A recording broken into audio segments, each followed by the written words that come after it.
Hello. Hello. Welcome. Today we'll be talking persistent dandruff, starting with who has it. So, what does a persistent dandruff sufferer look like? Probably say this one. Looks like he's not the cleanest. Reserved. Self-conscious. Meek. Dirty. Dandruff comes in many different forms, from mild to persistent, but for persistent sufferers, it can take a toll.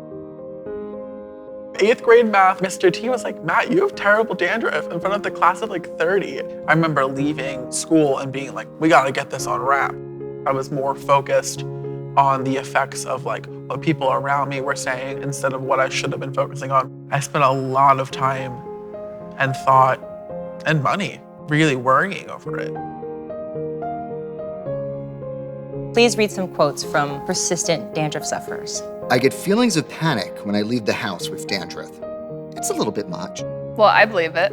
A boyfriend I had in the past wasn't very nice. And so I would really hide things like dandruff because I'd be like, I guess my scalp is kind of gross.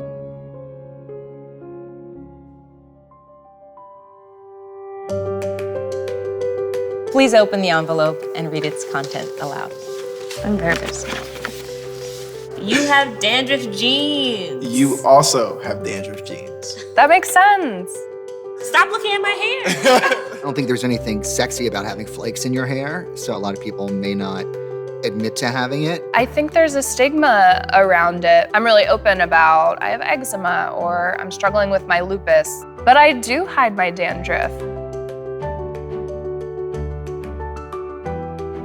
So, what does a persistent dandruff sufferer look like?